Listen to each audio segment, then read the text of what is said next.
माननीय सभासदों, माननीय अध्यक्ष जी,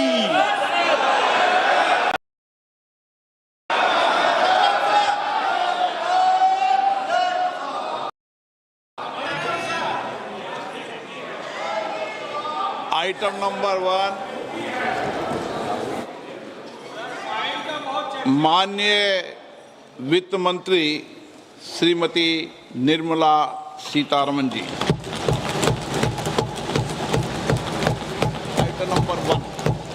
Item number 1.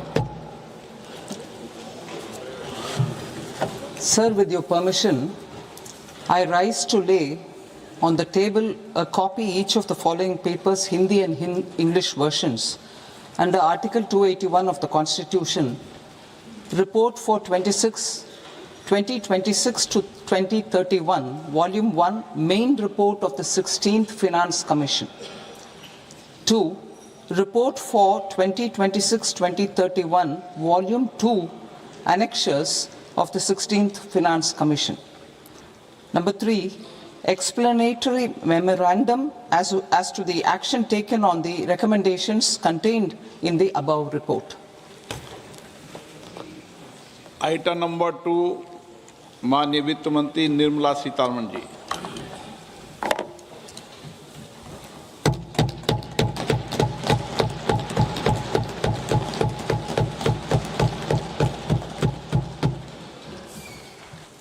Honorable Speaker, sir, on the sacred occasion of Magh Purnima and the birth anniversary of Guru Ravidas, I present the budget for the year 2026-2027. Since we assumed office 12 years ago, India's economic trajectory has been marked by stability, fiscal discipline, sustained growth, and moderate, consistently chosen action over ambivalence, reform over rhetoric, and people over populism. We have pursued far-reaching structural reforms, fiscal prudence and monetary stability, whilst maintaining a strong thrust on public investment. Keeping Atmanirbharta as a lodestar, we have built domestic manufacturing capacity, energy security, and reduced critical import dependencies. Simultaneously, we have ensured that citizens benefit from every action of the government, undertaking reforms to support employment generation, agricultural productivity, household purchasing power, and universal services to people. These measures have delivered a high growth rate of around 7% and helped us make substantial strides in poverty reduction and improvement in the lives of our people. Today, we face an external environment in which trade and multilateralism are imperiled and access to resources and supply chains are disrupted. New technologies are transforming production systems while sharply increasing demands on water, energy, and critical minerals. India will continue to take confident steps towards Viksit Bharat, balancing ambition with inclusion. As a growing economy with expanding trade and capital needs, India must also remain deeply integrated with global markets, exporting more and attracting stable long-term investment. As I begin Part A, I want to express my gratitude to the people for standing firmly with us as we forge our way together towards becoming one of the largest economies of the world.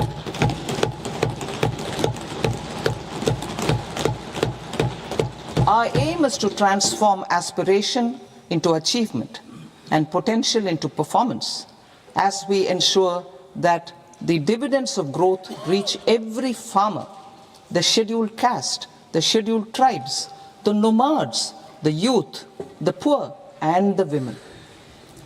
In Viksit Bharat Young Leaders Dialogue 2026, Several innovative ideas were shared with our Prime Minister, which have inspired many of the proposals, making this a unique Yuva Shakti-driven budget.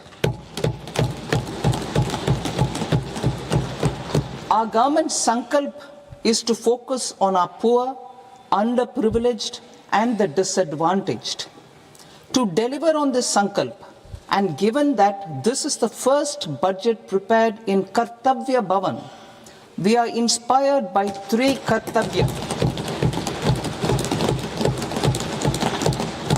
Our first Kartavya is to accelerate and sustain economic growth by enhancing productivity and competitiveness and building resilience to volatile global dynamics. Our second Kartavya is to fulfill aspirations of our people and build their capacity, making them strong partners in India's path to prosperity. Our third Kartavya, aligned with our vision of Sabka Saath, Sabka Vikas, is to ensure that every family, community, region, and sector has access to resources, amenities, and opportunities for meaningful participation. This threefold approach requires a supportive ecosystem. The first requirement is to sustain the momentum of structural reforms, continuous, adaptive, and forward-looking. Second, a robust and resilient financial sector is central to mobilizing savings, allocating capital efficiently, and managing risks. Third, cutting-edge technologies, including AI applications, can serve us as force multipliers for better governance. Reform Express. Our government has undertaken comprehensive reforms towards creating employment, boosting productivity, and accelerating growth.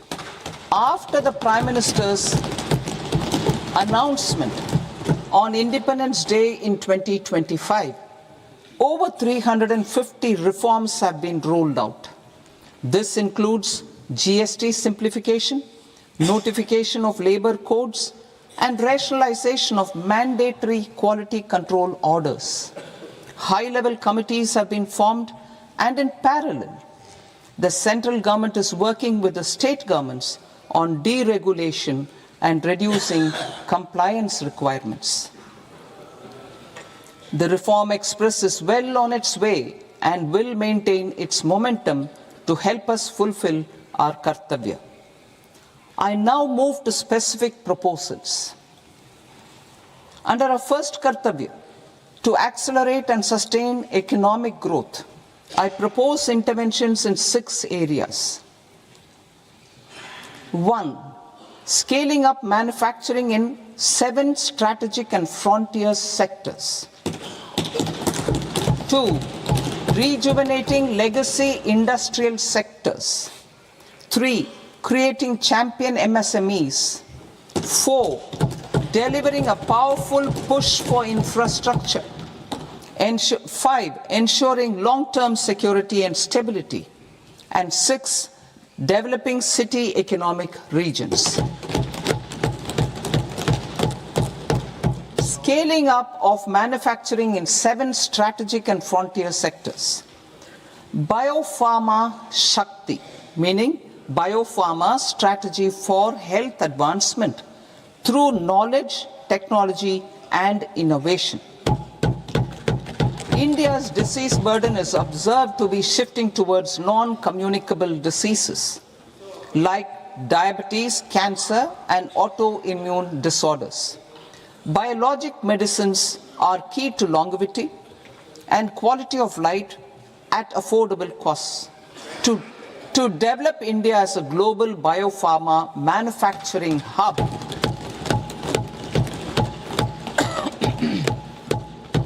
I propose the Biopharma Shakti with an outlay of 10,000 crores over the next 5 years.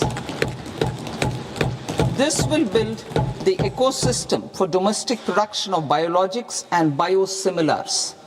The strategy will include a biopharma-focused network with 3 new national institutes of pharmaceutical education and research, popularly known as NIPERS, and upgrading 7 existing ones. It will also create a network of 1,000 accredited India clinical trials sites.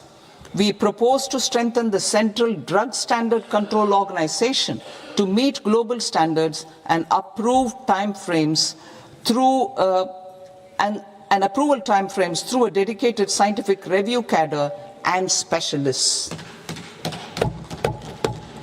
India's Semiconductor Mission 1.0 expanded India's semiconductor sector capabilities. Building on this, we will launch ISM 2.0 to produce equipment and materials, design full-stack Indian IP, and fortify supply chains. We will also focus on industry-led research and training centers to develop technology and skilled workforce. The Electronics Components Manufacturing Scheme, launched in April 2025 with an outlay of 22,919 crores, already has investment commitments at double the targets. We propose to increase the outlay to 40,000 crores to capitalize on this momentum.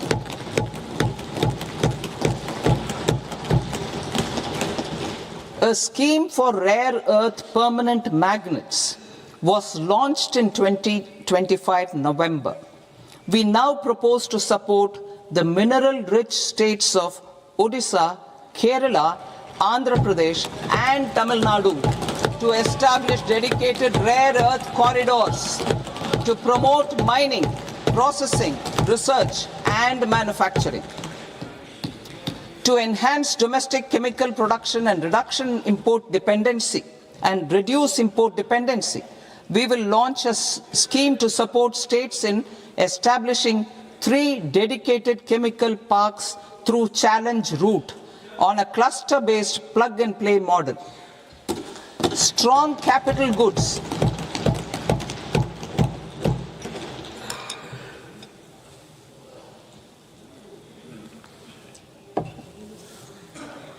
Strong capital goods capability is a determinant of productivity and quality across different sectors. Towards building this capacity, I propose the following. High-tech tool rooms will be established by central public sector enterprises at 2 locations as digitally enabled automated service bureaus that locally design, test, and manufacture high-precision components at scale and at lower cost. 2. A scheme for enhancement of construction and infrastructure equipments will be introduced to strengthen domestic manufacturing of high value and technologically advanced CIE. This can range from lifts in a multi-storied apartment or firefighting equipment in multiplexes, large or small, and to tunnel boring equipments for building metros and high-altitude roads. I also propose a scheme for container manufacturing to create a globally competitive container manufacturing ecosystem with a budgetary allocation of 10,000 crores over a 5-year period. For the labor-intensive textile sector, I propose an integrated program with 5 subparts. 1. The National Fiber Scheme for self-reliance in natural fibers, such as silk, wool, and jute, man-made fibers, and new-age fibers. Textile expansion and employment scheme to modernize traditional clusters with capital support for machinery, technology upgradation, and common testing and certification centers. 3. The National Handloom and Handicraft Program to integrate and strengthen existing schemes and ensure targeted support for weavers and artisans. Tex Eco Initiative to promote globally competitive and sustainable textiles and apparels. Samarth 2.0 to modernize the upgrade the textile skilling ecosystem through collaboration with industry and academic institutions. Further, I propose to set up mega textile parks in challenge mode. They can also focus on bringing value addition to technical textiles. I propose to launch the Mahatma Gandhi Gram Swaraj initiative to strengthen khadi, handloom and handicrafts. This will help in global market linkage and branding. It will streamline and support training, skilling, quality of process and production. This will benefit our weavers, village industries, one district, one product ODOP initiative, and also our rural youth. India has the potential to emerge as a global hub for high quality, affordable sports goods. I propose a dedicated initiative for sports goods that will promote manufacturing, research, and innovation in equipment design as well as material sciences. Rejuvenation of legacy industrial clusters. I propose to introduce a scheme to revive 200 legacy industrial clusters to improve their cost competitiveness and efficiency through infrastructure and technology upgradation. Creating champion SMEs and supporting micro enterprises. Recognizing MSMEs as a vital engine of growth, I propose a three-pronged approach to help them grow as champions. Equity support. I propose to introduce a dedicated 10,000 crores SME growth fund to create future champions, incentivizing enterprises based on select criteria. I also propose to top up the Self-Reliant India Fund set up in 2021 with 2,000 crores to continue support to micro enterprises and maintain their access to risk capital. Liquidity support. With TREDS, more than 7 lakh crore has been made available to MSMEs. To leverage its full potential, I propose 4 measures. 1. Mandate TREDS as the transaction settlement platform for all purchases from MSMEs by CPSEs, serving as a benchmark for other corporates. 2. Introduce a credit guarantee support mechanism through CGT-MSE for invoice discounting on TREDS platform. 3.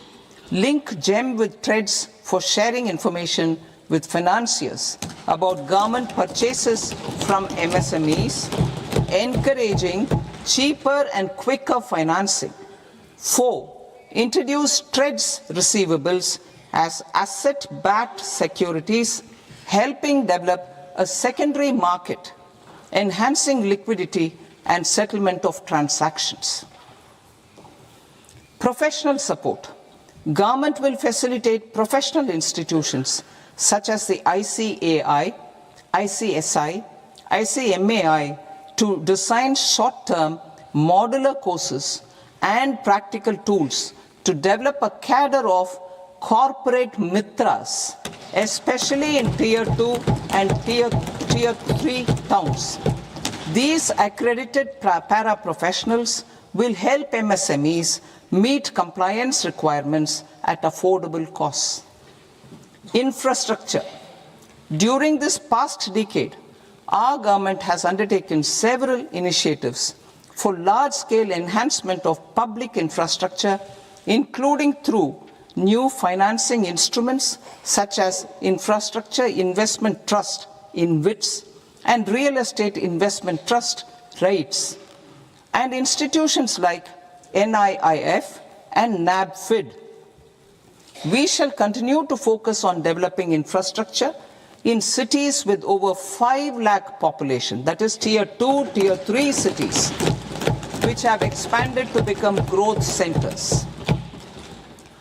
Public capital expenditure has increased manifold from 2 lakh crore in 2014-15 to an allocation of 11.2 lakh crore in BE 25-26. In this 2 lakh crores to continue the momentum, to strengthen the confidence of private developers regarding risks during infrastructure development and construction phase, I propose to set up an infrastructure risk guarantee fund to provide prudentially calibrated partial credit guarantee to lenders. Over the years, RITES have emerged as a successful instrument for asset monetization. I propose to accelerate recycling of significant real estate assets of the CPSEs through the setting up of dedicated RITES. To promote environmentally sustainable movement of cargo, I propose to 1. Establish new dedicated freight corridors connecting Dankuni in the east to Surat in the west. Operationalize 20 new national waterways over the next 5 years, starting with National Waterways 5 in Orissa to connect mineral-rich areas of Talcher and Angul and industrial centers like Kalinga Nagar to the ports of Paradeep and Dhamra. Training institutes will be set up as regional centers of excellence for development of required manpower for these waterways. This will benefit youth in the entire stretch of the waterways to train and acquire skills. Further, a ship repair ecosystem catering to inland waterways will also be set up at Varanasi and Patna. And C, launch a coastal cargo promotion scheme for incentivizing a modal shift from rail to road to increase the share of inland waterways and coastal shipping from 6% to 12% by 2047.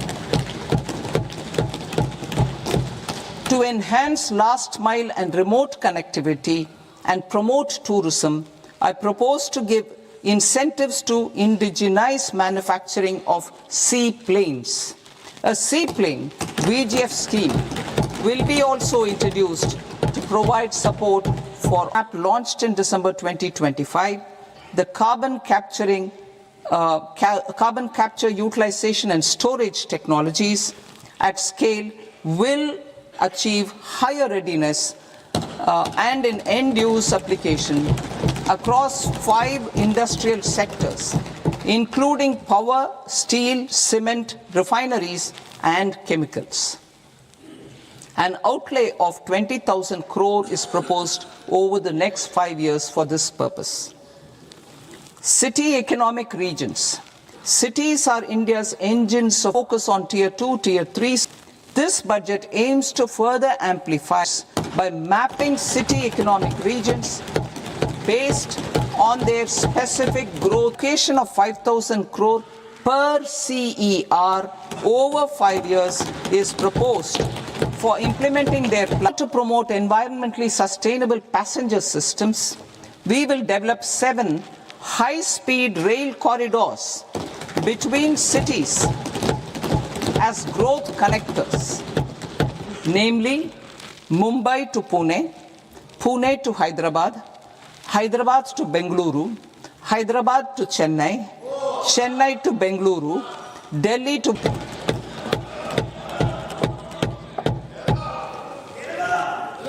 financial sector. The Indian banking sector, asset quality and coverage, we are well placed to futuristically evaluate the measures needed to continue on the path of reform-led growth of this sector. I propose setting up a high-level committee on banking for Vikasit Bharat. High-level committee on banking for Vikasit Bharat to comprehensively review the sector and align it with India's next phase of growth, while safeguarding financial stability, inclusion, and consumer protection. The vision for NBFCs for Vikasit Bharat has been outlined with clear targets for credit disbursement and technology adoption in order to achieve scale and improve efficiency in the public sector NBFCs. As a first step, it is proposed to restructure the Power Finance Corporation and Rural Electrification Corporation. I propose a comprehensive review of the foreign exchange management non-debt instruments rules to create a more contemporary, user-friendly framework for foreign investments consistent with India's evolving economic priorities. Corporate bond market. I propose to introduce a market-making framework with suitable access to funds and derivatives on corporate bond indices. I also propose to introduce total return swaps on corporate bonds. Municipal bonds. To encourage the issuance of municipal bonds of higher value by larger cities, I propose an incentive of 100 crore rupees for a single bond issuance. 100 crore rupees for a single bond issuance of more than 1,000 crore. The current scheme under Amrit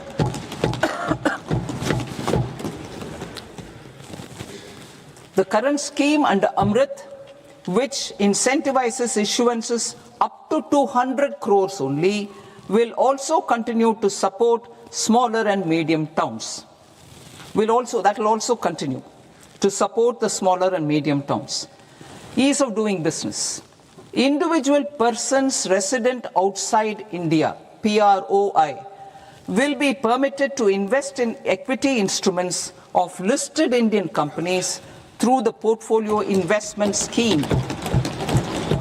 It is also proposed to increase the investment limit for an individual PROI under the scheme from 5% to 10%, with an overall investment limit for all individual PROIs to 24% from the current 10%.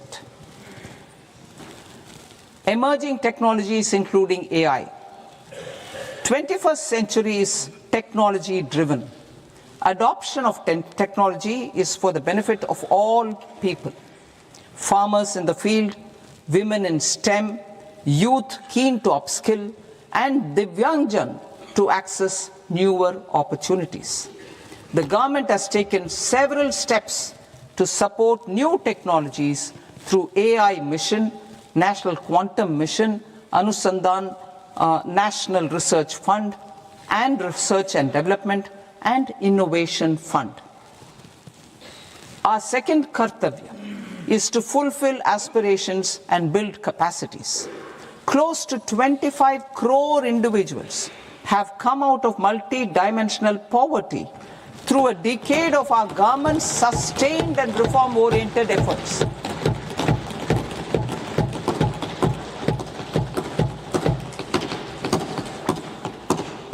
Our government has therefore decided to place a renewed emphasis on the service sector to provide a pathway to fulfilling aspirations of a youthful India with the following measures.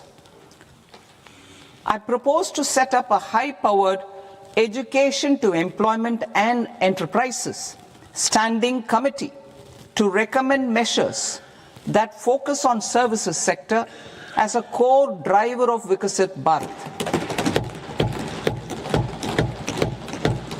This will make us a global leader in services with a 10% global share by 2047.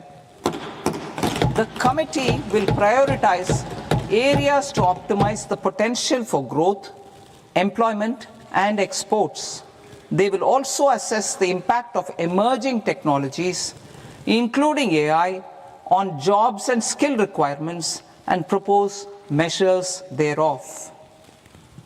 To create a range of skilled career pathways, a new range of skilled career pathways for our youth, I propose interventions in the following sectors. Health. Existing institutions for allied health professionals will be upgraded and new AHP institutions established in private and government sectors. This will cover 10 selected disciplines, including optometry, radiology, anesthesia, OT technology, applied psychology and behavioral health, and add 1 lakh AHPs over the next 5 years. A strong care system covering geriatric and allied care services will be built. A variety of NSQF aligned programs will be developed to train multi-skilled caregivers, combining core care and allied skills such as wellness, yoga, and operation of medical assistive devices. In the coming year, 1.5 lakh caregivers will be trained.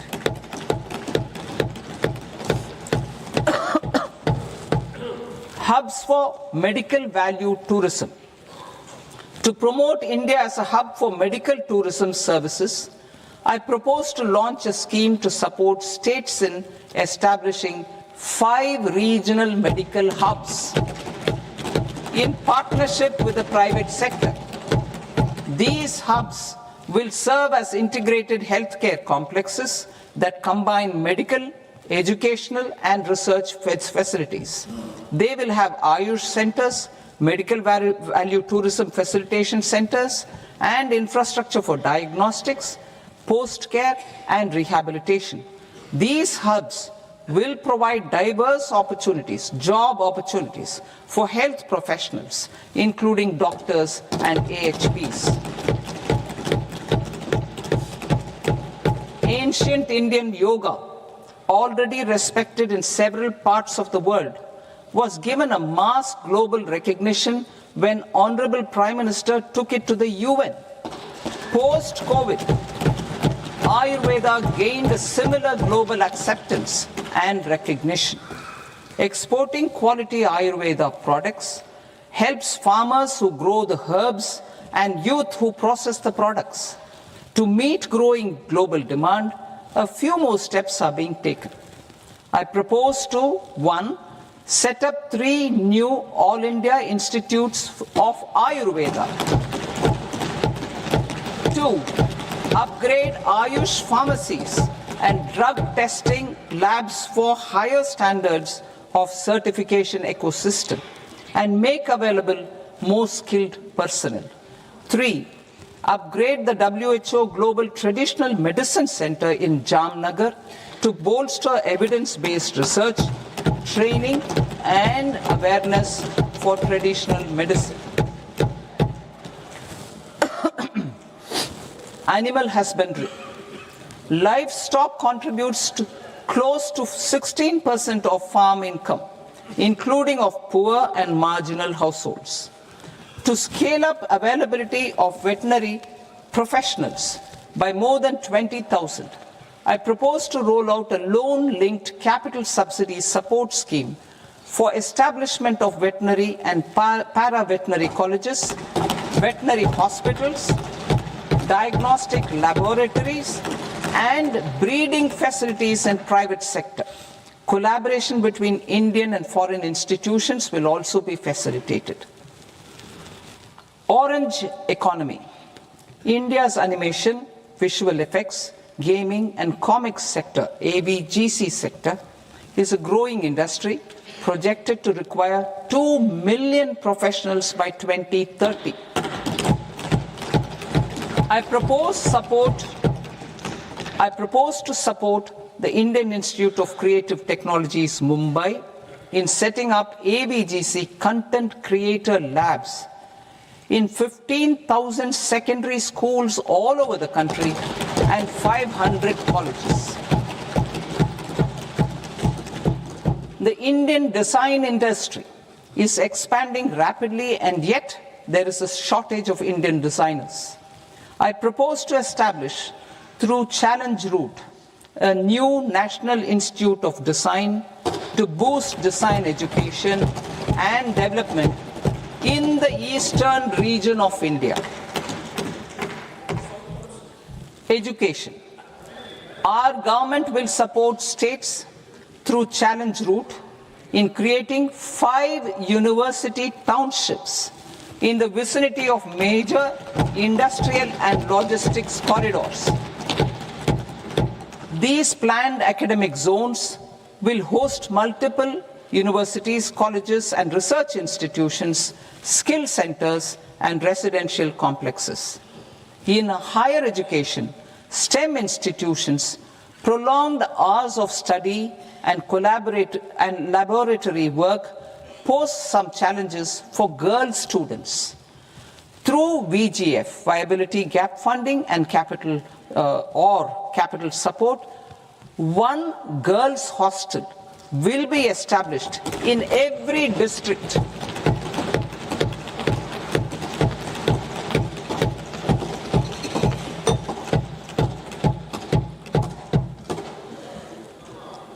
To promote astrophysics and astronomy via immersive experiences.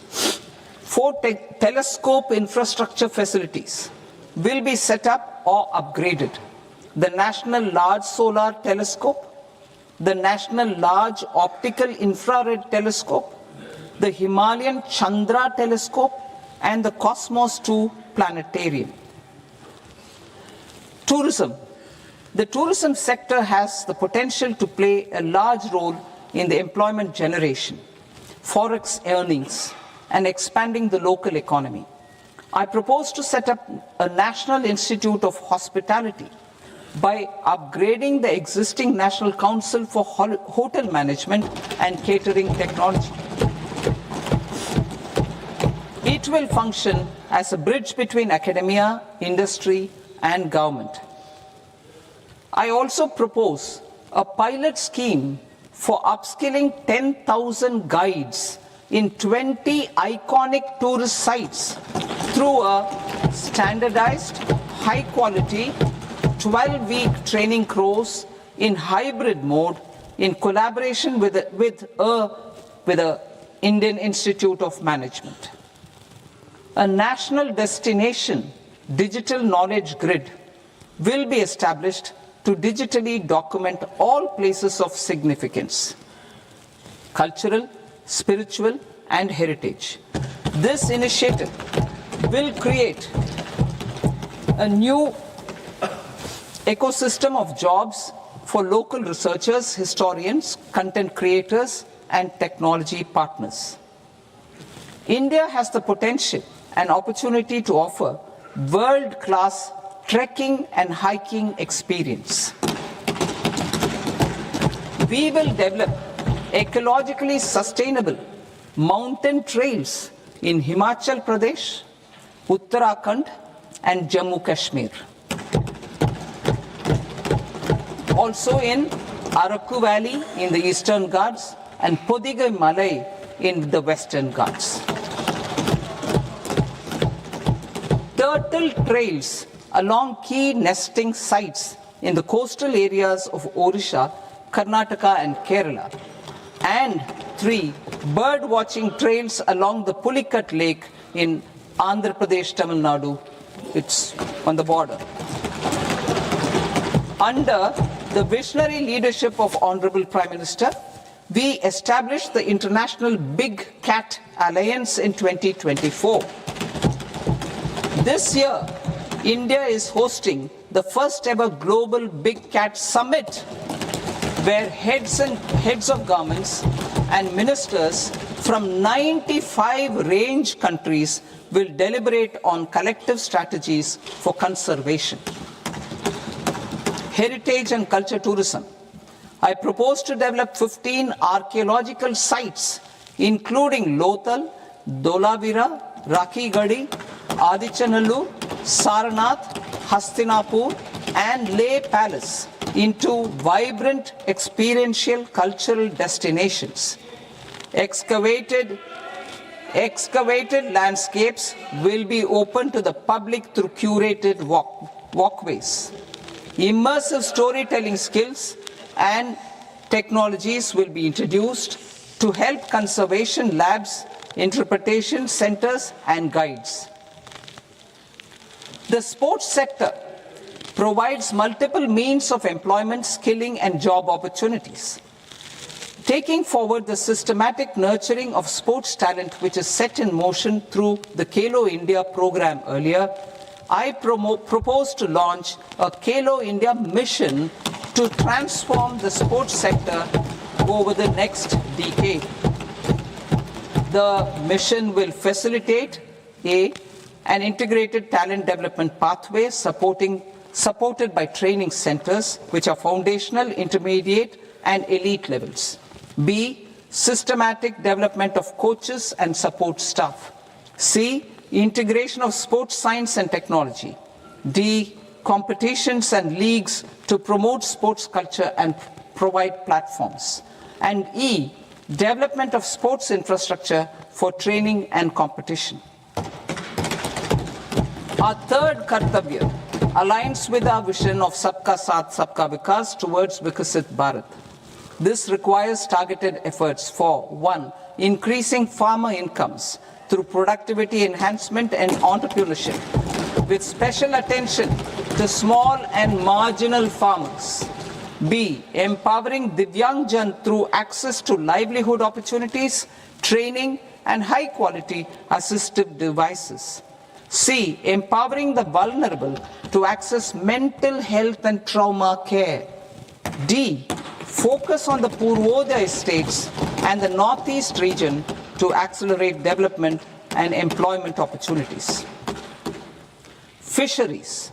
We will undertake initiatives for integrated development of 500 reservoirs and Amrit Sarovars. 2, strengthen the fisheries value chain in coastal areas and enable market linkages involving startups and women-led groups together with fish farmer producer organizations. Animal husbandry. To provide quality employment opportunities in rural and peri-urban areas, we will support the animal husbandry sector in entrepreneurship development through A, credit-linked subsidy program, B, scaling up and modernization of livestock enterprises, C, enhanced creation of livestock, dairy, and poultry enhanced creation of livestock, dairy, and poultry-focused integrated value chains, and D, encourage creation of livestock farmer-producer organizations. High-value agriculture. To diversify farm outputs, increase productivity, enhance farmers' incomes, and create new employment opportunities, we will support high-value crops such as coconut, sandalwood, cocoa, cashew in the coastal areas, agar trees in Northeast, and nuts such as almonds, walnuts, and pine nuts in our hilly regions. These, all of them, will be supported. India is the world's largest producer of coconuts. About 30 million people, including nearly 10 million farmers, depend on coconuts for their livelihood. To further enhance competitiveness in coconut production, I propose a coconut promotion scheme to increase production and enhance productivity through various interventions, including replacing and non-productive trees with new saplings or plants or varieties in major coconut growing states. A dedicated program is proposed for Indian cashew and cocoa to make India self-reliant in raw cashew and coconut production and processing, enhance export competitiveness, and transform Indian cashew and Indian cocoa into premium global brands by 2030. Sandalwood. Sandalwood is closely linked to India's social and cultural heritage. Our government will partner with state governments to promote focused cultivation and post-harvest processing to restore the glory of the Indian sandalwood ecosystem, to rejuvenate old, low-yielding orchards and expand high-density cultivation of walnuts, almonds, and pine nuts. We will support a dedicated program to enhance farmer incomes and in bringing value addition by engaging youth. Bharat Vistar, that is virtually integrated system to access agricultural resources. I propose to launch Bharat Vistar, a multilingual AI tool that shall integrate the AgriStack portals and the ICAR package on agricultural practices with AI systems. This will enhance farm productivity, enable better decisions for farmers, and reduce risk by providing customized advisory support. She Marts for rural women-led enterprises. Building on the success of Lakpati Didi program, I propose to help women take the next step from credit-linked livelihoods to being owners of enterprises. Self-help entrepreneur, She Marts will be set up as community-owned retail outlets within the cluster-level federations through enhanced and innovative financing instruments. Empowering Divyangjan. Divyangjan Kaushal Yojana. Information technology, AVGC sectors, hospitality and food and beverages sectors often offer task-oriented and process-driven roles which are suitable for Divyangjan. We will ensure dignified livelihood opportunities through industry-relevant and customized training specific to each Divyangjan group. Divyang Sahara Yojana. Timely access to high-quality assistive devices for all eligible Divyangjan is a fundamental need. I propose to 1. Support the Artificial Limbs Manufacturing Corporation of India, ALIMCO, to set up and to scale up production of assistive devices, invest in R&D and AI integration, strengthen PM Divyasha Kendras, and support setting up of assistive technology marts as modern retail style centers where Divyangjan and senior citizens can see, try and purchase assistive products. Reaffirming our commitment to mental health and trauma care. There are no national institutes for mental health care in North India. We will therefore set up a NIMHANS 2 and also upgrade national mental health institutes in Ranchi and in Tezpur as regional apex institutions. Emergencies expose families, particularly the poor and vulnerable, to unexpected expenditure. We will strengthen and increase these capacities by 50% in district hospitals by establishing emergency and trauma care centers. Focus on Purvodaya states and northeastern regions. Purvodaya. I propose the development of an integrated East Coast industrial corridor with a well-connected node at Durgapur, creation of 5 tourism destinations in 5 Purvodaya states, and the provision of 4,000 e-buses. Buddhist sites in northeastern region. The northeastern region is a civilizational confluence of Theravada and Mahayana or Vajrayana traditions.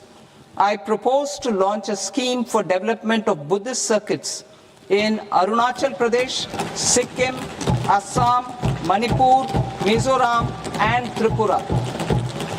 The scheme will cover preservation of temples and monasteries, pilgrimage interpretation centers, connectivity and pilgrim amenities.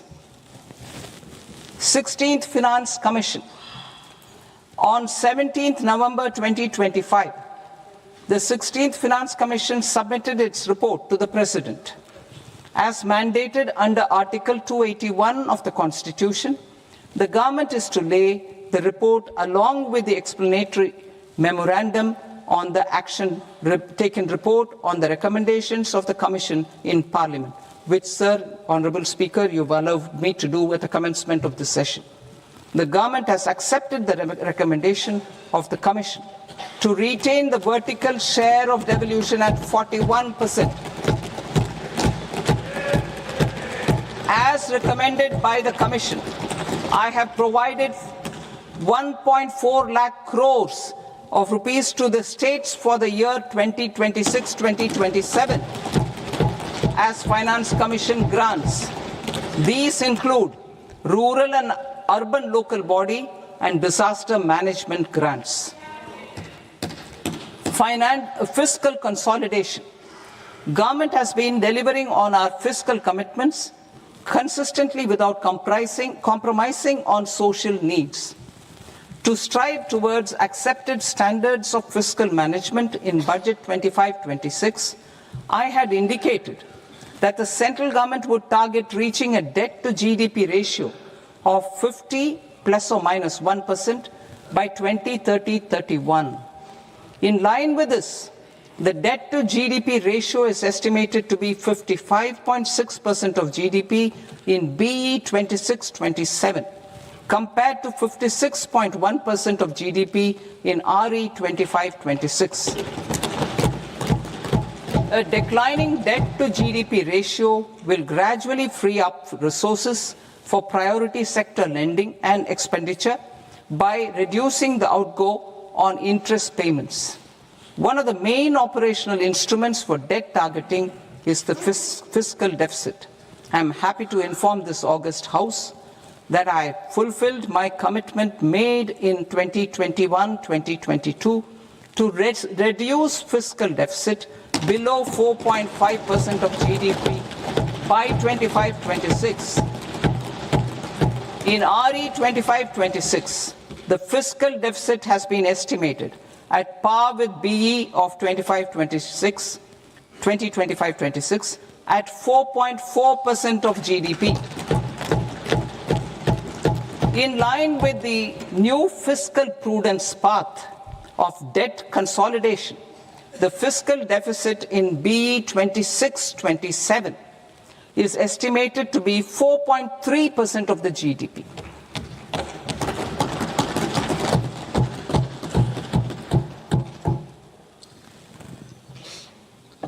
The revised estimates of the non-debt receipts are 34 lakh crore rupees, of which the centre's net tax receipts are 26.7 lakh crore. The revised estimate of the total expenditure is 49.6 lakh crore rupees, of which the capital expenditure is about 11 lakh crores. Budget estimates 2026 to 2027. Coming to 26-27, the non-debt receipts and the total expenditure are estimated as 36.5 lakh crore and 53.5 lakh crore respectively. The centre's net tax receipts are estimated at 28.7 lakh crore rupees. To finance the fiscal deficit, the net market borrowings from dated securities are estimated at 11.7 lakh crore rupees. The balance financing is expected to come from small savings and other sources. The gross market borrowings are estimated at 17.2 lakh crore rupees. I'll now move to Part B. Part B, direct taxes.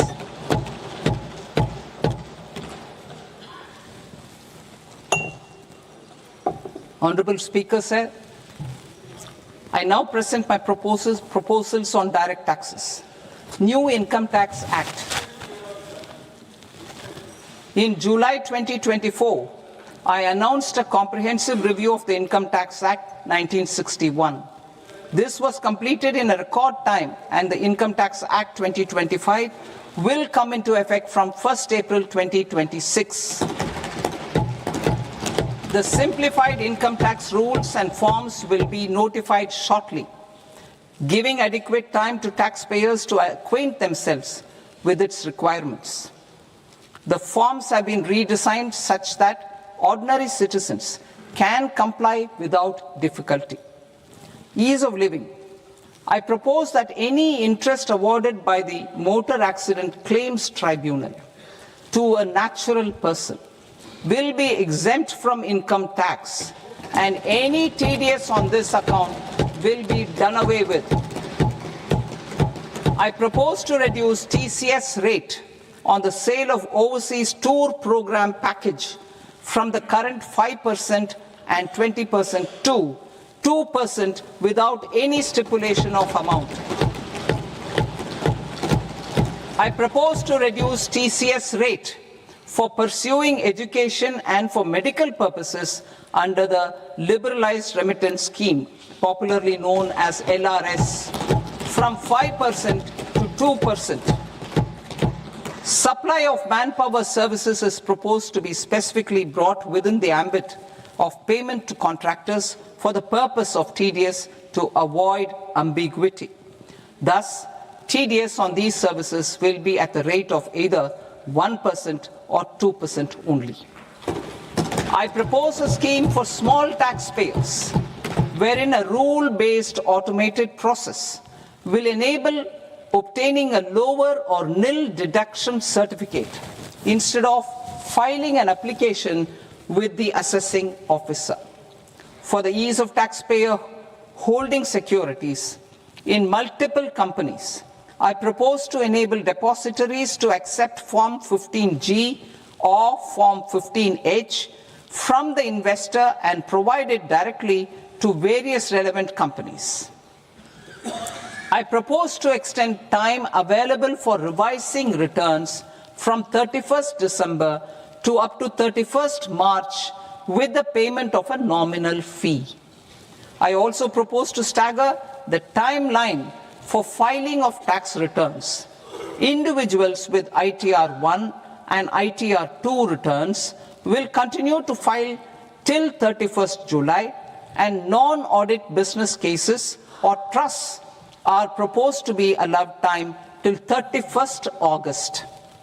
TDS on sale of immovable property by a non-resident is proposed to be deducted and deposited through resident buyers and his or her PAN-based challan instead of requiring a TAN, which is a temporary accounting number.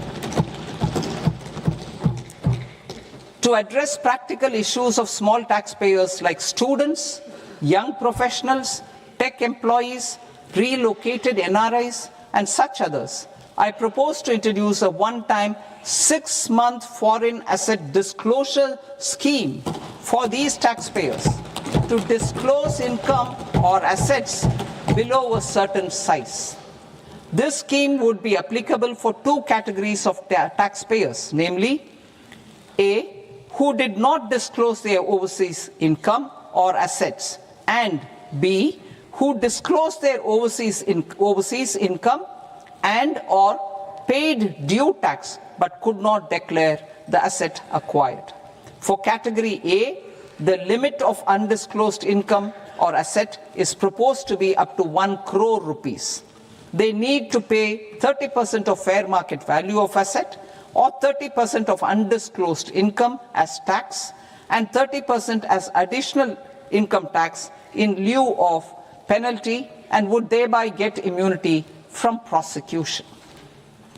For category B, asset value is proposed to be up to 5 crore rupees. Here, immunity from both penalty and prosecution will be available with a payment of fee of 1 lakh rupees. Rationalizing penalty and prosecution. Multiplicity of proceedings are hindrance to the ease of doing business. I propose to integrate assessment and penalty proceedings by way of a common order for both. There will be no interest liability on the taxpayer on the penalty amount for the period of appeal before the first appellate authority, irrespective of the outcome of appeal process. Further, quantum of prepayment is being reduced from 20% to 10% and will continue to be calculated only on core tax demand. As an additional measure for reducing litigation, I propose to allow taxpayers to update their returns even after reassessment proceedings have been initiated, and an additional 10% tax rate over and above the rate applicable for the relevant year. The assessing officer will then use only this updated return in his proceedings. There is already a framework for immunity from penalty and prosecution in the cases of underreporting. I propose to apply this framework for immunity to misreporting too. However, in such a case, the taxpayer will need to pay 100% of the tax amount as an additional income tax over and above the tax and interest due. Penalties for certain technical defaults, such as failure to get accounts audited, non-furnishing of transfer pricing audit report, and default in furnishing statement for financial transactions are proposed to be converted into fee.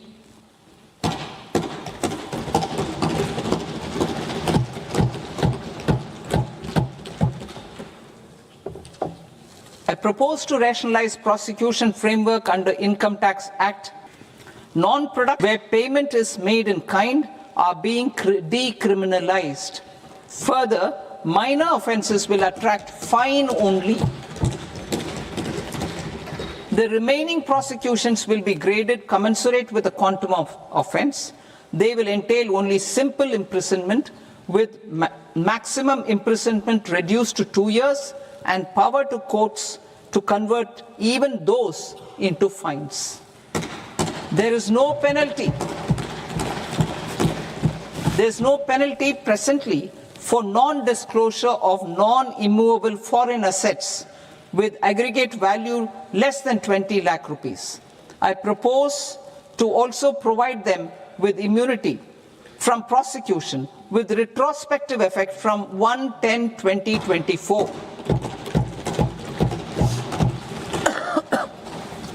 Cooperatives.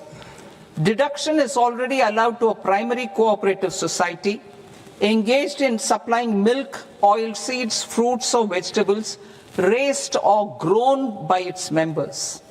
I propose to extend this deduction to also include supply of cattle feed and cotton seed produced by its members.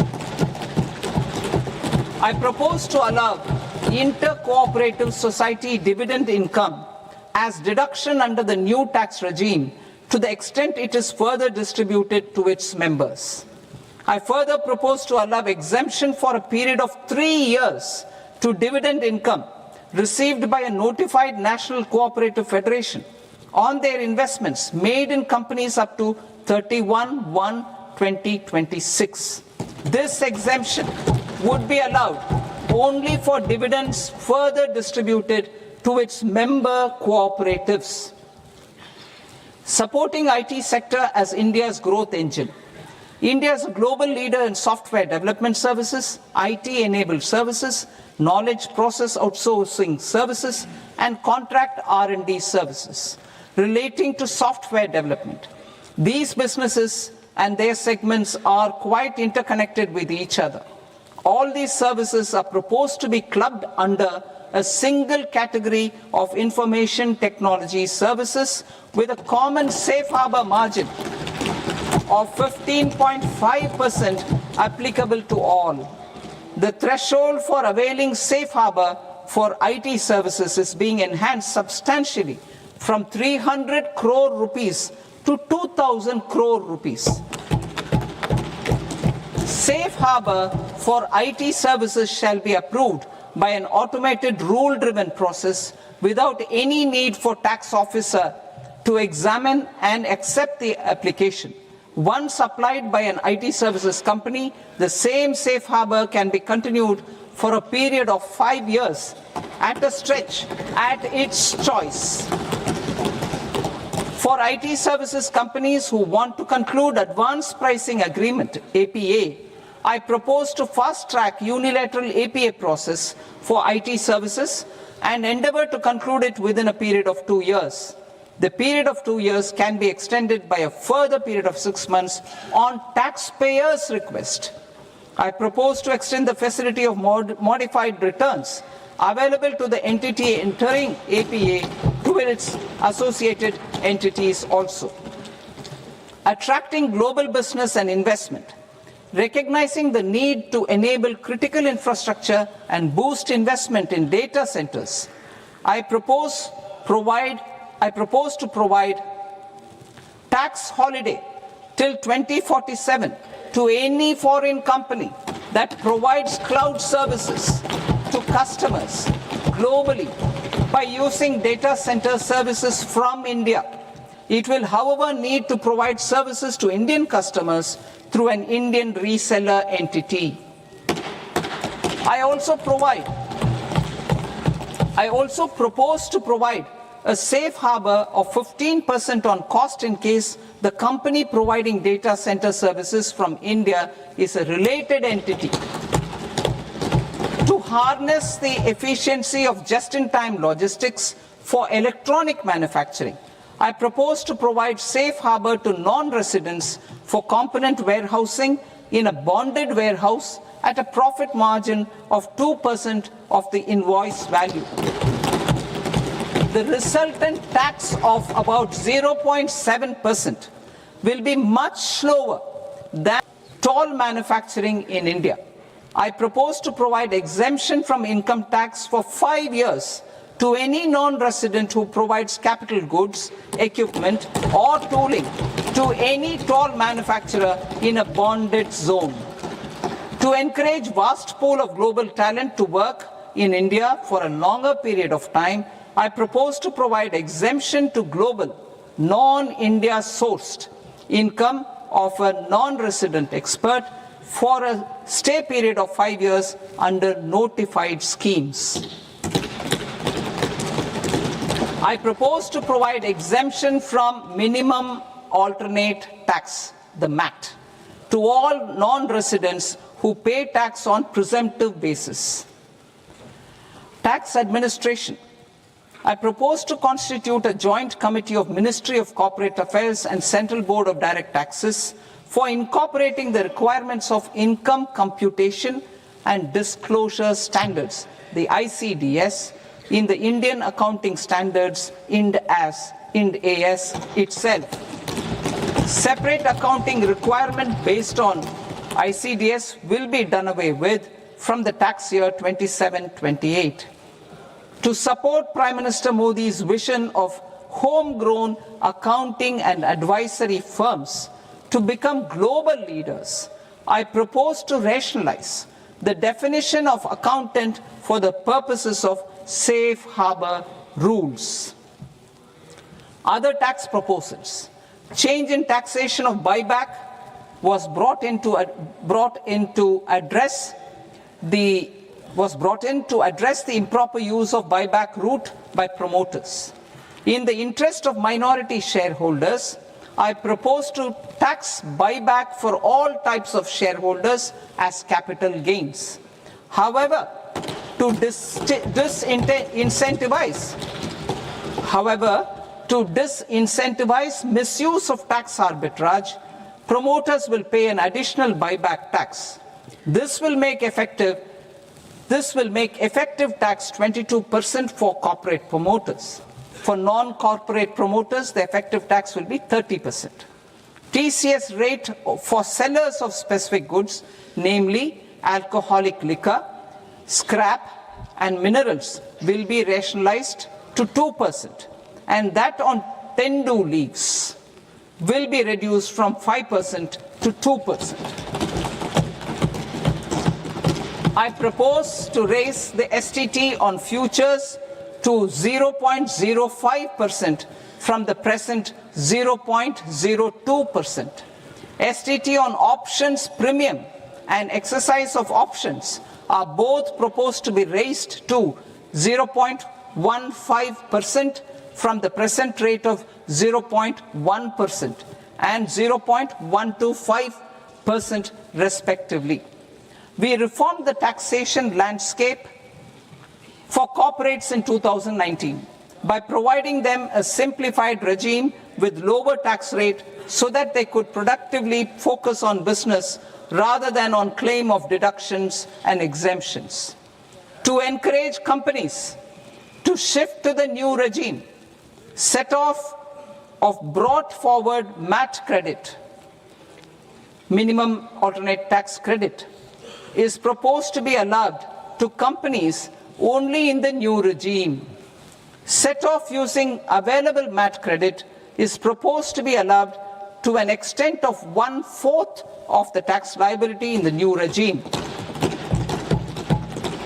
MAT is proposed to be made final tax, so there will be no further credit accumulation from 1st April 2026. In line with this change, the rate of final tax is being reduced to 14% from the current MAT rate of 15%. The brought forward MAT credit of taxpayers accumulated till 30th March 2026 will continue to be available to them for set-off as above. Indirect taxes. I shall now take up proposals related to indirect taxes. My proposals for customs and central excise aim to further simplify the tariff structure, support domestic manufacturing, promote export competitiveness, and correct inversion in duty. To continue weeding out long-continuing customs duty exemptions, I propose to remove certain exemptions on items which are being manufactured in India or where the imports are negligible. Similarly, to further simplify the process of ascertaining the rate of duty applicable on a particular item, I propose to incorporate certain effective rates in various customs notifications to the tariff schedule itself. I shall now take up sector-specific proposals. Promotion of exports of marine, leather, and textile products. I propose to increase the limit for duty-free imports of specified inputs used for processing seafoods for export from the current 1% to 3% of FOB value of the previous year's export turnover. I also propose to allow duty-free imports of specified inputs, which is currently available for exports of leather or synthetic footwear, to exports of shoe uppers as well. I propose to extend the time period for export of final product from the existing 6 months to 1 year for exporters of leather or textile garments, leather or synthetic footwear, and other leather products. Energy transition and security. I propose to extend the basic customs duty exemption given to capital goods used for manufacturing lithium-ion cells for batteries to those used for manufacturing lithium-ion cells for battery energy storage systems also. I propose to exempt basic customs duty on import of sodium antimonate for use in manufacture of solar glass. Nuclear power. I propose to extend the existing basic customs duty exemption on imports of goods required for nuclear power projects till the year 2035 and expand it for all nuclear plants irrespective of their capacity. Critical minerals. It is proposed to provide basic customs duty exemption to the import of capital goods required for the processing of critical minerals in India. Biogas blended CNG. I propose to exclude the entire value of biogas while calculating the central excise duty payable on biogas blended CNG. Civil and defense aviation. I propose to exempt basic customs duty on components and parts required for the manufacture of civilian training and other aircrafts.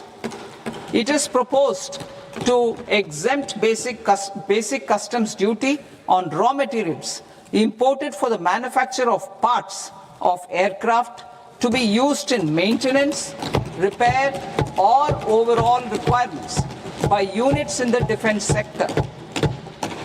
Electronics. To deepen value addition in the consumer electronics sector, I propose to exempt basic customs duty on specified parts used in the manufacture of microwave ovens. Special economic zone.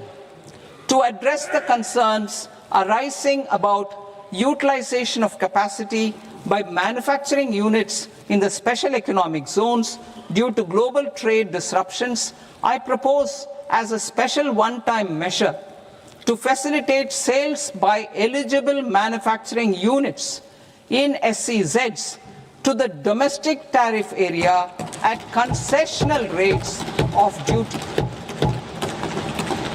The quantity of such sales will be limited to a prescribed proportion of their exports. Necessary regulatory changes will be undertaken to operationalize the measures while ensuring level playing field for the units working in the DTA. Ease of living. To rationalize the customs duty structure for goods imported for personal use, I propose to reduce the tariff rate on all dutiable goods imported for personal use from 20% to 10%. To provide relief to patients, particularly those suffering from cancer, I propose to exempt basic customs duty on 17 drugs or medicines. I propose also to add 7 more rare diseases for the purposes of exempting import duties on personal imports of drugs, medicines, and food for special medical purposes used in their treatment. Customs process. India's role and share in the global trade is poised for a major leap in line with our ambition and journey towards Viksit Bharat. In this regard, I propose many measures for custom processes to have minimal intervention for smoother and faster movement of goods and greater certainty to the trade. Trust-based systems. I propose to enhance duty deferral period for Tier 2 and Tier 3 authorized economic operators, known as AEOs, from 15 days to 30 days. I propose to provide eligible manufacturer importers the same duty deferral facility. This should encourage them to get themselves accredited as a full-fledged Tier 3 AEO in due course. To provide greater certainty and for better business planning, I propose to extend validity period of advance ruling binding on customs from the present 3 years to 5 years. In the spirit of the whole of government approach,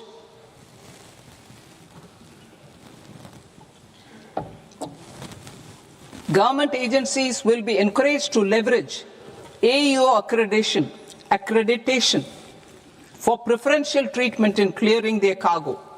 Regular importers with trusted, long-standing supply chains will be recognized in the risk system so that the need for verification of their cargo every time can be minimized. Export cargo using electronic sealing. Export cargo using electronic sealing will be provided through clearance from the factory premises to the ship. For import of goods not needing any compliance, filing of bill of entry by a trusted importer and arrival of goods will automatically notify customs for completing their clearance formalities. This will enable goods to be released immediately on arrival. The customs warehouse framework will be transformed into a warehouse operator-centric system with a self-declarations, electronic tracking, and risk-based audit. These reforms will move away from the current system of officer-dependent approvals and reduce transaction delays and compliance costs. Ease of doing business.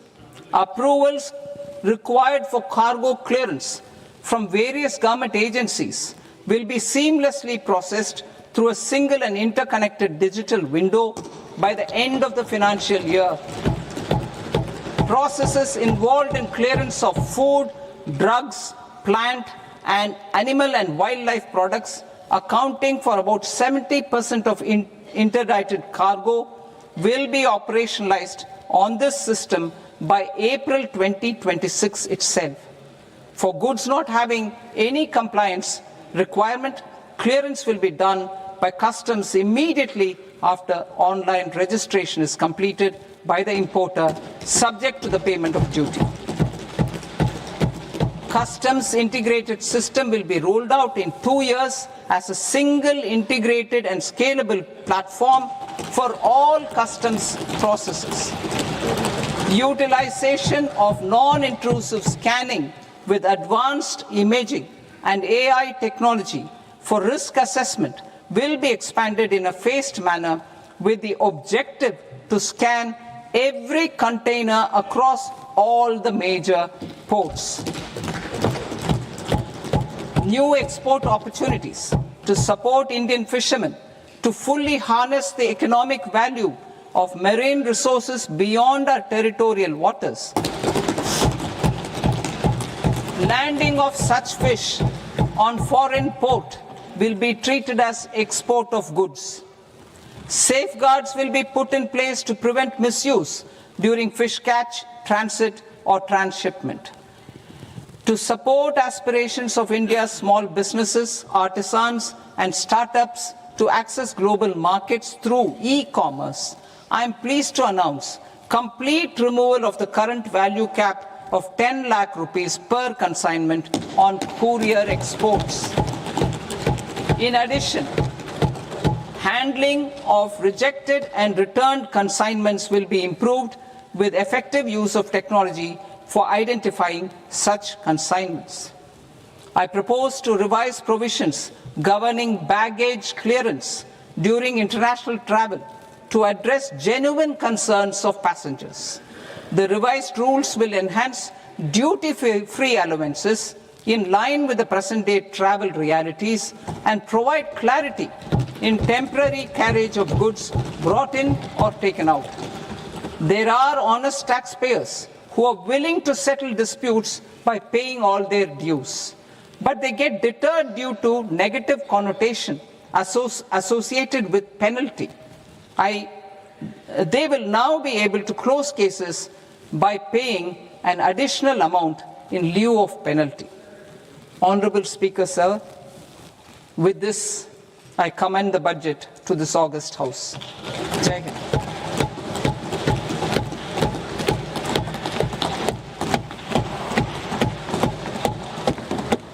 One and a half hours. Item number 3 माननीय वित्त मंत्री जी.